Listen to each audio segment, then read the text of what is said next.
Hello guys, welcome to Monu creation YouTube channel. ಇವತ್ತೇನಕ್ಕೆ ಅಡುಗೆ ಮನೆಯಲ್ಲಿ ಬ್ಲಾಗ್ನ ಮಾಡ್ತಾ ಇದ್ದೀನಿ ಅಂದರೆ ನಮ್ಮ ಅಮ್ಮಂಗೆ ಹುಷಾರಿಲ್ಲ. ಸೊ ನಾನು ಅಡುಗೆ ಮಾಡ್ತಾ ಇದ್ದೀನಿ. ಏನೇನು ಅಡುಗೆ ಮಾಡ್ತೀನಿ ಅಂತ ತೋರಿಸ್ತೀನಿ ಬನ್ನಿ. ಸೊ ನಾನು ಈ ಸೈಡ್ ಇರ್ತೀನಿ. ಕ್ಯಾಮ್ರಾ ಕಾಣಿಸುತ್ತೆ ನಿಮಗೆ ಅವಾಗ ಕಾಣಿಸ್ತಾ ಇದೆ ಅನಿಸುತ್ತೆ. ನಾನು ತರಕಾರಿ ಹೆಚ್ಕೊತಾ ಇದ್ದೀನಿ. ಹೆಚ್ಕೊಂಡು ಸ್ವಲ್ಪ ವೆಯ್ಟ್ ಮಾಡಿ ಗೈಸ್. ಓಕೆ,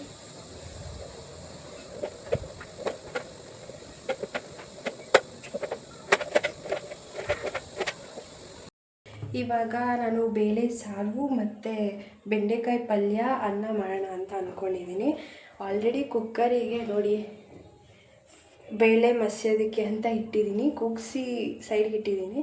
ಅದು ಆರಲಿ, ಅಲ್ಲಿವರೆಗೂ ನಾವು ಇವಾಗ ಪಲ್ಯ ಮಾಡ್ಕೊಳ್ಳೋಣ. ಹಿಂಗೆ ಪಲ್ಯ ಮಾಡೋದು ಬೆಂಡೆಕಾಯಿ ಪಲ್ಯ ಅಂತ ಹೇಳ್ಕೊಡ್ತೀನಿ ಬನ್ನಿ. ಇವಾಗ ಅನ್ನಕ್ಕೆ ಇಟ್ಟಿದ್ದೀನಿ. ಈಗ ಈ ಸಣ್ಣ ಆದರೆ ಫಸ್ಟು ಗ್ಯಾಸ್ ಹಚ್ಕೋಬೇಕು. ಆಮೇಲೆ ನಾನು ಪಲ್ಯ ಮಾಡಬೇಕಾಗಿರೋ ಅಂಥ ಬಾಣಲೆನ ಇಟ್ಕೊತಾ ಇದ್ದೀನಿ. ಇದಕ್ಕೆ ಇವಾಗ ಏನು ಹಾಕೋಣ ಅಂದರೆ ಎಣ್ಣೆ ಹಾಕೋಣ. ಸ್ವಲ್ಪ ಬಾಣಲಿ ಕಾದಿದೆ. ಇವಾಗ ನೀಟಾಗಿ ಸ್ವಲ್ಪ ಎಣ್ಣೆ ಹಾಕ್ಕೊಂಡು ಬೆಂಡೆಕಾಯಿನ ಹುರ್ಕೊಳ್ಳೋಣ. ಎಣ್ಣೆ ಕಾದಿದೆ. ಇವಾಗ ನಾನು ಹೆಚ್ಕೊಂಡಿರೋ ಅಂಥ ಬೆಂಡೆಕಾಯಿ ಹಾಕ್ಕೊತಾ ಇದ್ದೀನಿ.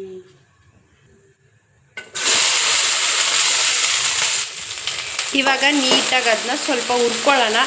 ಸೌಂಡ್ ಬಂದರೆ ಅಡ್ಜಸ್ಟ್ ಮಾಡ್ಕೊಳ್ಳಿ ಗೈಸ್, ಯಾಕಂದರೆ ಮತ್ತೆ ಎಡಿಟ್ ಮಾಡೋ ಅಷ್ಟು ನನಗೆ ಇವಾಗ ಟೈಮ್ ಇಲ್ಲ.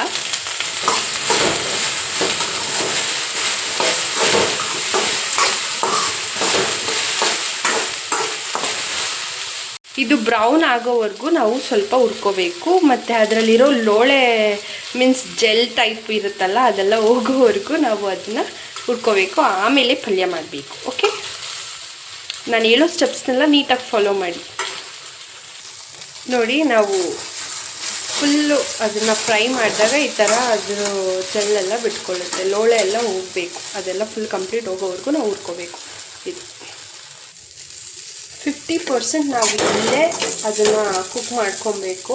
ಇವಾಗ ಇದನ್ನು ತೆಗೆದಿಟ್ಬಿಟ್ಟು ಇದೇ ಬಾಣಲಿಲಿ ಪಲ್ಯ ಮಾಡೋಣ. ಓಕೆ, ಇವಾಗ ನಾವು ಏನು ಅದನ್ನು ಫ್ರೈ ಮಾಡ್ಕೊಂಡಿದ್ವಿ ಅದೇ ಬಾಣಲಿಗೆ ನಾನು ಎಣ್ಣೆ ಹಾಕಿ ಪಲ್ಯಕ್ಕೆ ಏನೇನು ಬೇಕು ಇಂಗ್ರೀಡಿಯೆಂಟ್ಸ್ ಅದನ್ನು ಹಾಕ್ತೀನಿ.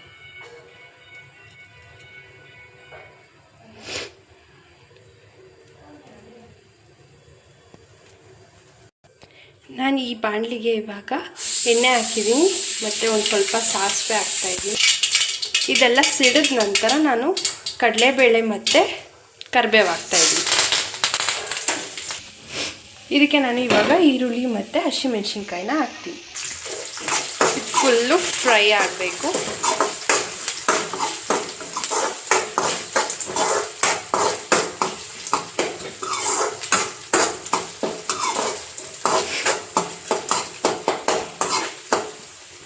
ಇದಕ್ಕೆ ಇವಾಗ ನಾನು ಟೊಮ್ಯಾಟೋನ ಆ್ಯಡ್ ಮಾಡ್ತಾಯಿದ್ದೀನಿ.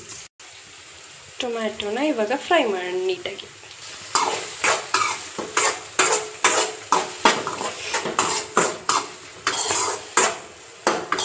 ಸ್ವಲ್ಪ ಸಾಲ್ಟ್ ಆ್ಯಡ್ ಮಾಡಿಬಿಟ್ಟು ಇವಾಗ ಅದನ್ನು ಫುಲ್ಲು ಸ್ಮ್ಯಾಶ್ ಆಗೋದಕ್ಕೆ ನಾವು ಇವಾಗ ಬಿಡಬೇಕು.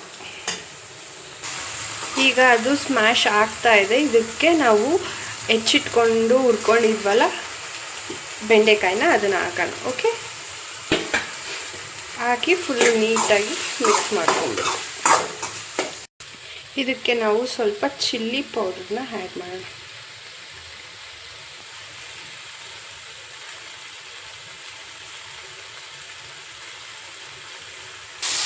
ಇದಾಗೆ 2 ಮಿನಿಟ್ಸ್ ಕುಕ್ ಆಗಿ ನಾವು ಆಮೇಲೆ ವಾಟರ್ನ ಆ್ಯಡ್ ಮಾಡೋಣ. ಇವಾಗ ನಾವು ಇದಕ್ಕೆ ವಾಟರ್ನ ಆ್ಯಡ್ ಮಾಡಿ 1/2 ಗ್ಲಾಸಷ್ಟು ನೀರನ್ನ ಹಾಕ್ತಾಯಿದ್ದೀನಿ ನಾನು. ಆಮೇಲೆ ಕ್ವಾಂಟಿಟಿ ನಾನು ವಿಷಲ್ನ ಕೂಗ್ಸಿಟ್ಟಿದ್ದೀನಿ. ಸೊ ಇವಾಗ ಅದನ್ನು ಓಪನ್ ಮಾಡ್ತೀನಿ. ಹಾಗೆ ತುಂಬ ಬರ್ತಾಯಿದೆ.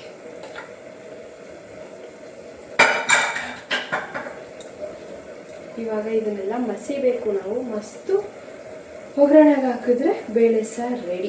ಓಕೆ, ತೋರಿಸುವೇನು. ಹೀಗೆ ತುಂಬ ಬಿಸಿ ಗೈಸ್. ಅದನ್ನು ಹೆಂಗೆ ಮಸಿಯೋದು ಅನ್ನೋದು ನನಗೆ ಗೊತ್ತಿಲ್ಲ. ನೀವೇ ನೋಡಿ. ಈ ಥರ ಇದೆ.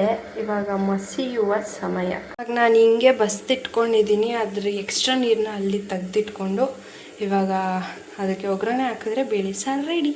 ಸಾರು ಮಾಡೋದಕ್ಕೆ ಈ ತಪ್ಪಲೆನ ಇಟ್ಟಿದ್ದೀನಿ. ಇವಾಗ ಗ್ಯಾಸ್ ಆನ್ ಮಾಡಿ ತಪ್ಪಲೆ ಒಂದು ಸ್ವಲ್ಪ ಕಾಯಿಲಿ, ಅದಕ್ಕೆ ಎಣ್ಣೆ ಹಾಕುವ.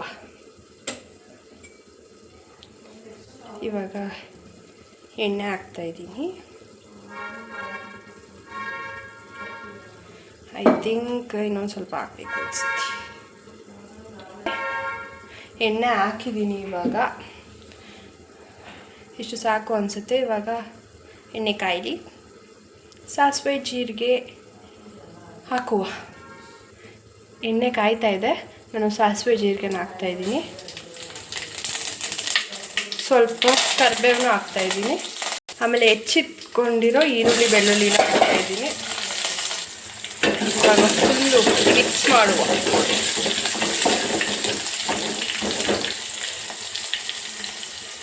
ಈಗ ಇದಕ್ಕೆ ಸ್ವಲ್ಪ ಹಿಂಗನ್ನ ಹಾಕೋಣ.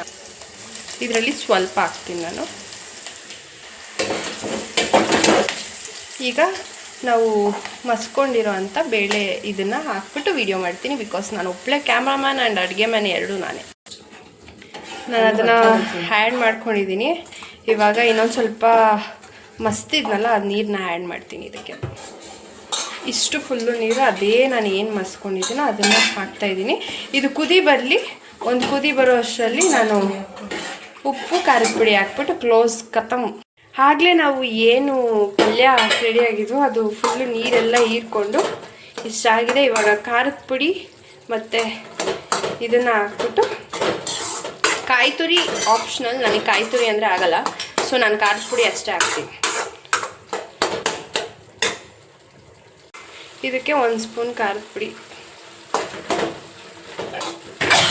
ಹಾಕಿ ನೀಟಾಗಿ ಮಿಕ್ಸ್ ಮಾಡಿಕೊಂಡು ಇವಾಗ ಬೆಂಡೆಕಾಯಿ ಗೊಜ್ಜು ರೆಡಿ.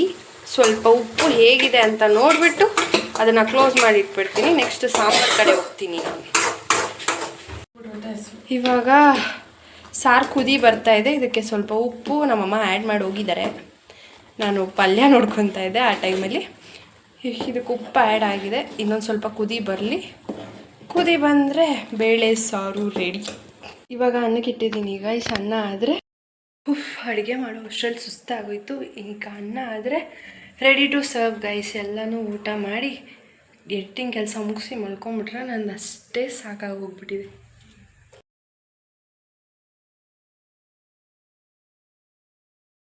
ಐ ಹೋಪ್ ನಿಮ್ಮೆಲ್ರಿಗೂ ಈ ವಿಡಿಯೋ ಇಷ್ಟ ಆಗುತ್ತೆ ಅಂತ. ಎಡಿಟಿಂಗ್ ಕೆಲಸ ನಾನು ಈಗ ಆಲ್ರೆಡಿ 9:30 ಟೈಮು. ಬೆಳಗ್ಗೆ ನಾನು ಕಾಲೇಜಿಗೆ 7:30 ಅಷ್ಟರಲ್ಲೆಲ್ಲ ಕಾಲೇಜ್ ರೀಚ್ ಆಗಿರಬೇಕು. ಬಿಕಾಸ್ 7:30ಇಂದ ನನಗೆ ಸಾಯಂಕಾಲ 4:15ವರೆಗೂ ಕ್ಲಾಸ್ ಇರುತ್ತೆ. ಸೊ ಎಡಿಟಿಂಗ್ ಕೆಲಸ ನಾನು ಆಮೇಲೆ ಮಾಡೋದಕ್ಕಾಗಲ್ಲ ಅಂತ ಅಂದ್ಬಿಟ್ಟು ಹಂಗೆ ವಾಯ್ಸ್ ಕೊಟ್ಟಿದ್ದೀನಿ guys. So sorry for that. ಏನೂ ಅನ್ಕೋಬೇಡಿ, ಪ್ಲೀಸ್ ಸಪೋರ್ಟ್ ಮಾಡಿ ಅಂತ ಕೇಳ್ಕೊತ. ಈಗಿನ ಅಡುಗೆ ನಾನು ಏನು ಮಾಡಿದ್ದೀನಿ, it is new for me also. ನೋಡ್ತಾ ಇದ್ದೆ ಅಷ್ಟೇ, ಚಿಕ್ಕಪುಟ್ಟದ್ದು ಮಾಡ್ತಾಯಿದ್ದೆ. ಬಟ್ ಸಾಂಬಾರು ಅಂತ ಮಾಡಿರೋದು ಇವತ್ತೇ.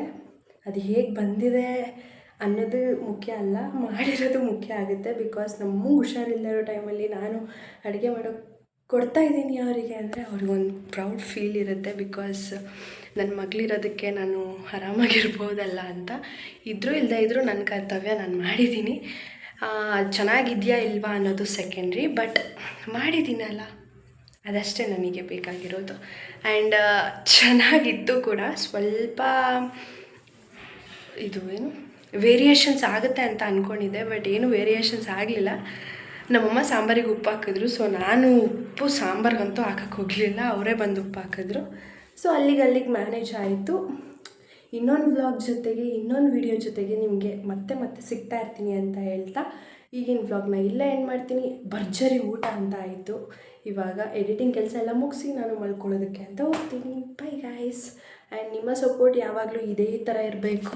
ಆ್ಯಂಡ್ ತುಂಬ ಬೇಕು, ಇನ್ನೂ ಸಪೋರ್ಟ್ ಮಾಡ್ತೀರಾ ಅಂತ ಭಾವಿಸ್ತಾ ಈ ವಿಡಿಯೋನ ಆರ್ ವ್ಲಾಗ್ನ ಇಲ್ಲೇ ಎಂಡ್ ಮಾಡ್ತಾಯಿದ್ದೀನಿ. ಬಾಯ್.